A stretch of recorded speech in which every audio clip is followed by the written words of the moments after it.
it's me. So today we will start atomic structure, a very important chapter in chemistry. It's the base of chemistry actually. So today we are going to start that only. So let's start. First of all, terms to know.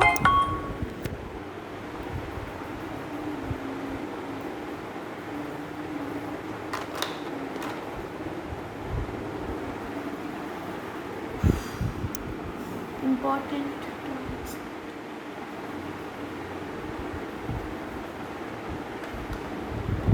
Atom. Now, an atom is an indivisible particle of matter. This has been told in various chapters that you were having, that atom is an indivisible particle of matter. Okay. Next, molecule. The smallest unit of an element or a compound, not element actually, of an element we consider atom, or a compound consisting of a group of atoms. Okay. Molecule of an element, an atom of the element joined with another atoms or atoms of the same element. So element, there is having only one type of substance is over there. So that the same atom will only combine. Molecule of a compound. Two or more atoms of different elements combine in definite proportions by mass. So they are combining in definite proportions, okay? That's why they are known as compounds, but different elements, they are not the same, okay? Atomicity. The number of atoms joined together to form a molecule is known as atomicity. I yesterday explained you a lot about this. I told you about monoatomic, diatomic. I already told you about, I have shown pictures also. Okay, so in that video, elements, mixtures and compounds, experimental techniques. Okay, so today also I will show, I think. Valency, the combining capacity of an element. Now valency is the combining capacity. Now you think that two atoms of hydrogen combine with one atom of oxygen. So the valency of hydrogen is 2. Sorry, the valency of hydrogen is 1 and the valency of oxygen is 2. I'll show you how to write the chemical formula. Then only you will understand. Okay. So next we now don't consider this as an example. Just for your benefit, I showed you, but I'll tell you more about valency. Monovalent elements possessing the valency 1, just like monoatomic, okay? Divalent. Now monovalent are certain substances like hydrogen, you have it's monovalent. Hydrogen, okay? Hydrogen. Then divalent is elements possessing the valency 2, oxygen. Trivalent is element possessing the valency 3, nitrogen. Okay. Then tetravalent, the element possessing the valency of 4. Okay, so this tetravalent, like carbon. Okay. Now more than 4 you do not have. Why not? That also I'll tell you. More than one valency possessed by an element such as iron, copper, lead and mercury. Copper has the valency 1 and 2. Both the valencies are there. Iron 2 and 3. Both the valencies are over there. Okay, so such type of elements which possess more than one valency are known as variable valency. And why this happens? Why variable? That also I'll tell you. You don't worry now. Okay. Ion, charged particles that carries a positive or negative charge. Okay, these all I'll show you in a proper way. Cation, a positively charged ion. When does a cation form? When does an ion form? There's a long story. And an ion, a negatively charged ion. Radical, a group of atoms of different elements functioning as a single unit and carrying a charge.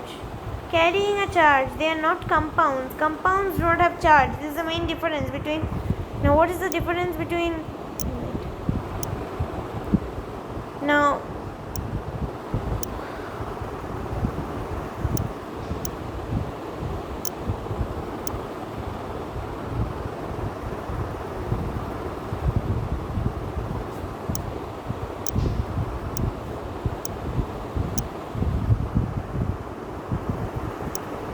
what is the difference between a compound and a radical? Radical has a charge which is either negative or positive, compound, no charge. Okay, so this is the main difference that we have. Periodic table, the arrangement of the elements in the increasing order of their atomic numbers in a tabular format. Okay, so the arrangement of elements in the increasing order of their atomic number in a tabular format. I have shown you the periodic table, I think so. Okay, if I have not shown you, then I'll arrange for it and then I'll show it to you. Okay, chemical formula, a formula representing the number of atoms of each element present in a molecule of the compound. So, a formula representing a number of atoms of each element present in a molecule of a compound. Okay, so I have shown you many times what's the formula. Number of atoms of each element present in a compound, that means H2O, 2 atoms of hydrogen and 1 atom of oxygen. Okay,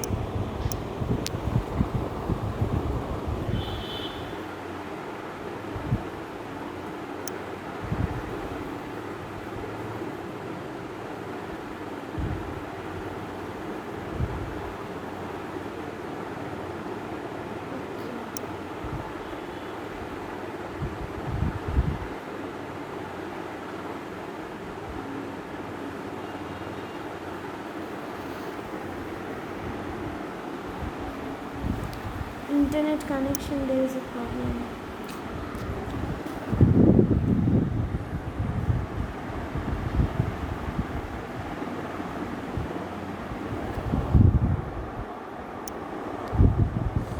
Okay, let's see what happens after this.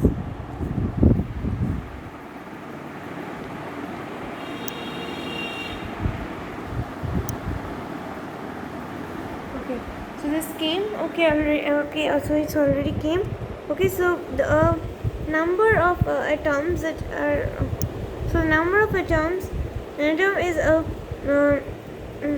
atom is the smallest individual particle of matter that cannot exist independently. Okay, so it cannot exist independently in nature. It's a theoretical concept. Practically it will never exist independently. It will always form a molecule and then it will exist. Okay, it combines with other atoms to form molecules, or molecules also it can combine with.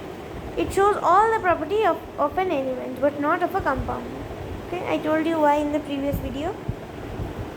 The molecule is formed between two or more atoms of the same element or of the different element are combined together.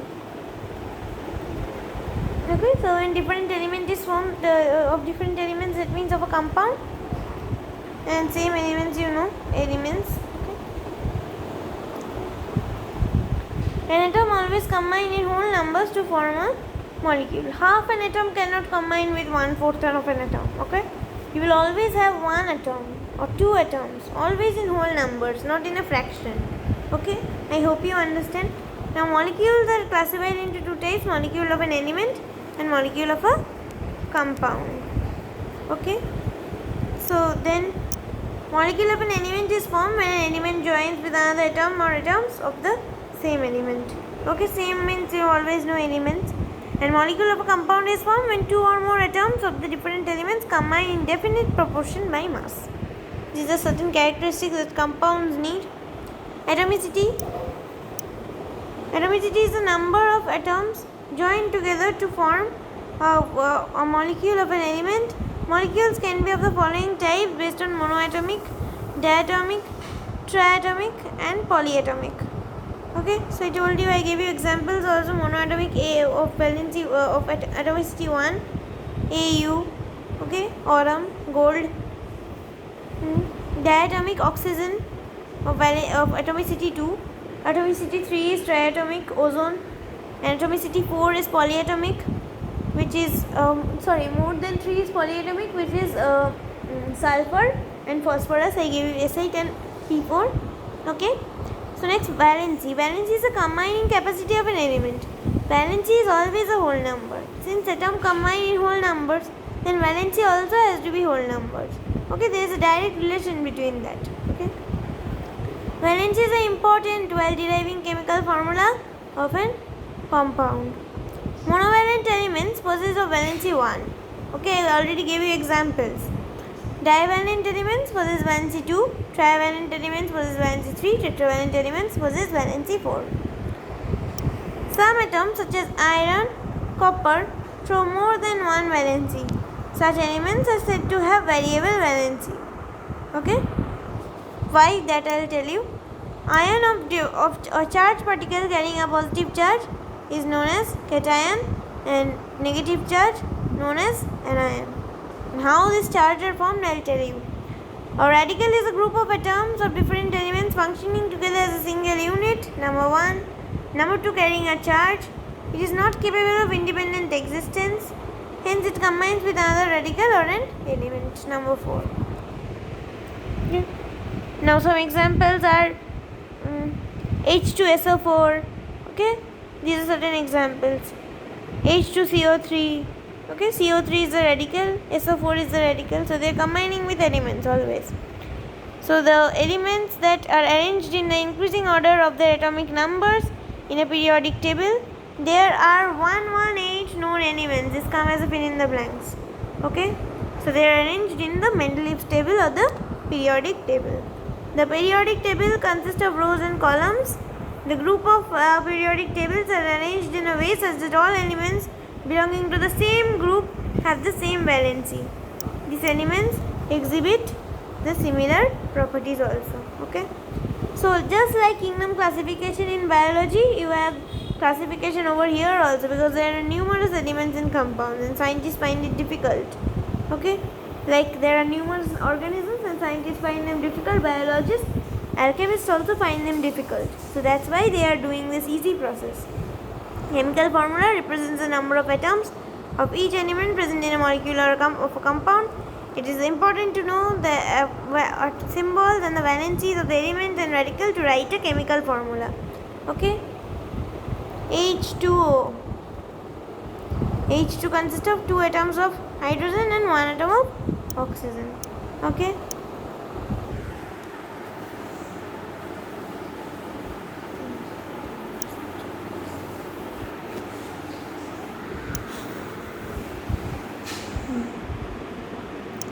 Infographs.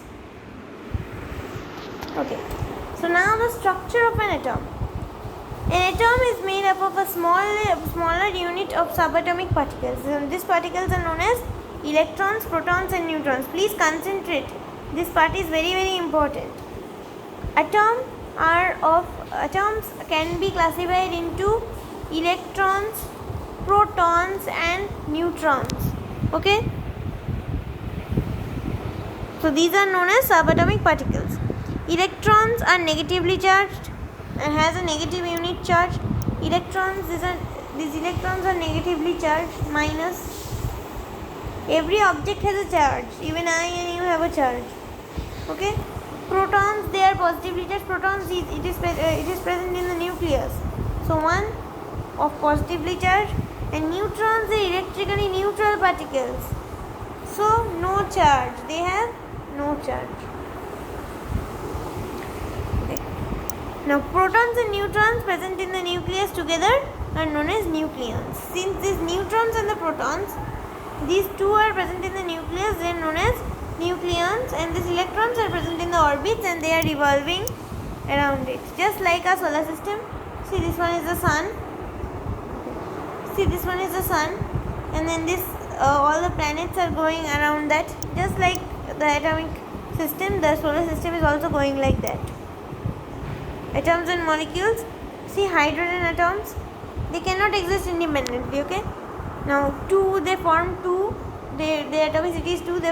So they combine 2 atoms combine to form molecules. Similar case with oxygen atoms. Next, arrangement of the first 20 elements. This you need to learn. So please, this whole table you need to learn. So please have a screenshot, snapshot. Take a snapshot. 1, 2, 3. Over. They have shown nothing in this chapter, and I don't know what is there and what is not there in your term. Okay, sorry, I don't know what is there and what is not there in your term. So I want to show you something. Okay, wait, let this go. Okay, so I need to show you something actually, and that something is, see. Now I'll tell you a very, very interesting story. There is nothing they have taught you and so I have to tell you. Okay, so there so once upon a time there was four kinds of atoms actually, four kinds of elements actually. One is the metals, the non-metals, and the noble gases. Three types. Okay, today we are going to talk about three types. There are metalloids also, but we'll come to them later on because they are of higher studies. Okay, so the metals had the electronic configuration. You don't know what is electronic configuration. Okay, so first of all, let me tell you the fact that the number of protons. Can you see? I think you can't. So the number of protons is equal to the number of electrons. This fact I need to tell you at first. Okay, so always, in all cases, the number of protons is equal to the number of electrons. Okay, and you know what is there in an atom? Okay, so the protons are having all positive charges and the electrons are having all negative charges. And in integer, whenever you were doing sums in integer, what you have learned, that suppose there are 23 protons and 23 neutrons, means 23 plus 23 minus 23. What will be the answer? 0, right? Am I right? This the answer will be 0. So then so there is no charge and the atom is electrically neutral. Okay, electrically it's neutral. Now another thing also you need to understand, that an atom can gain the stability only and only when there is now all these electrons are arranged in cells. Okay, and the cell goes for a configuration 2n square, and this n is the number of atoms. Okay, sorry, number of electrons, 2n square, number of electrons. Now n is any kind of natural number. So first what is there? 1. So 1 square is 1 and 2 into 1 is 2. So the first shell, the K shell will have, K shell is the first cell. Okay, the K shell will have 2, and then 2 into 2 square, that means it's 4. 4 into 2, 8.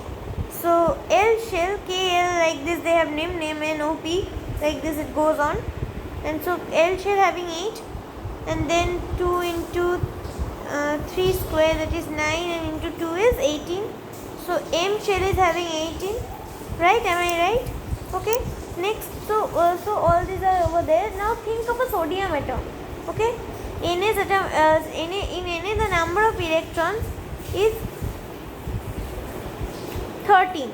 Okay, so let's take this into consideration, and 13. 2 we have, sorry, not 13, it's 11. Sorry, I'm very sorry. It's 11. Okay, so 2 electrons over here, 8 over here in the second shell, and then the last one is over here.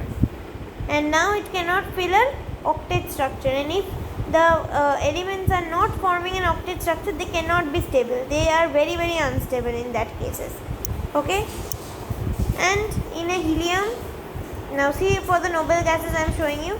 In a helium there are, not for helium, let me tell you about neon. Okay, let me tell you about neon. Neon is 2 electrons over here, 1 2, and 8 electrons over here, 8 electrons over here. So there is 8 electrons in the last shell, this whole last shell having 8 electrons. So therefore you get an octet structure, and therefore the helium so therefore the neon is a inert gas, it is very stable gas. And then you see for the chlorine. Okay, think about sodium and think for the chlorine 17. Okay, so the number of protons over here is 17, and then you go around and then you draw 2 over here, 2n square formula we are following, 8 over there,